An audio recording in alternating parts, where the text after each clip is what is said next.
പ്രസിദ്ധ fashion ഡിസൈനറും എഴുത്തുകാരിയുമായ കിർസിഡ Rodriguez cancer വന്ന് മരിക്കുന്നതിന് മുൻപ് എഴുതിയ കുറിപ്പാണ് ഇത്. ലോകത്തിലെ ഏറ്റവും വിലയേറിയ ബ്രാൻഡ് കാർ എന്റെ ഗാരേജിലുണ്ട്. പക്ഷേ ഞാൻ ഇപ്പോൾ വീൽചെയറിലാണ് യാത്ര ചെയ്യുന്നത്. എന്റെ വീട്ടിൽ എല്ലാത്തരം ഡിസൈൻ വസ്ത്രങ്ങളും ചെരുപ്പുകളും വിലയേറിയ വസ്തുക്കളും നിറഞ്ഞിരിക്കുന്നു.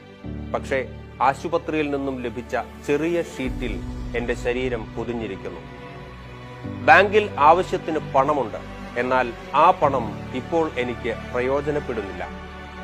എന്റെ വീട് ഒരു കൊട്ടാരം പോലെയാണെങ്കിലും ഞാൻ ആശുപത്രിയിലെ ഡബിൾ കോട്ട് കട്ടിലിൽ കിടക്കുന്നു. ഞാൻ ഒരു പഞ്ചനക്ഷത്ര ഹോട്ടലിൽ നിന്ന് മറ്റൊരു പഞ്ചനക്ഷത്ര ഹോട്ടലിലേക്ക് പോകുമായിരുന്നു. എന്നാൽ ഇപ്പോൾ ഞാൻ ഒരു ലാബിൽ നിന്ന് മറ്റൊരു ലാബിലേക്ക് പോയി ആശുപത്രിയിൽ തന്നെ സമയം ചെലവഴിക്കുന്നു.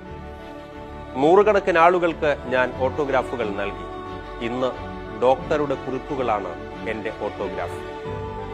എന്റെ മുടി അലങ്കരിക്കാൻ എനിക്ക് 7 ബ്യൂട്ടീഷ്യൻസ് ഉണ്ടായിരുന്നു. ഇന്ന് എന്റെ ശിരസിൽ ഒരു മുടിയിഴ പോലുമില്ല.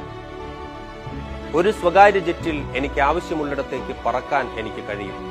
എന്നാൽ ഇപ്പോൾ ഞാൻ ആശുപത്രിയുടെ വരാന്തയിലേക്ക് പോകാൻ 2 പേരുടെ സഹായം എനിക്ക് ആവശ്യമാണ്.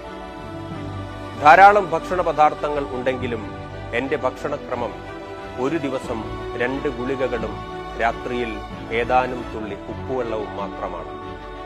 ഈ വീട്, കാർ, ജെറ്റ്, ഈ ഫർണിച്ചർ, നിരവധി ബാങ്ക് അക്കൗണ്ടുകൾ, വളരെയധികം അന്തസ്സും പ്രശസ്തിയും, ഇവയൊന്നും എനിക്ക് ഒരു പ്രയോജനവുമില്ല. ഇവയൊന്നും എനിക്ക് അല്പം പോലും ആശ്വാസം നൽകുന്നുമില്ല.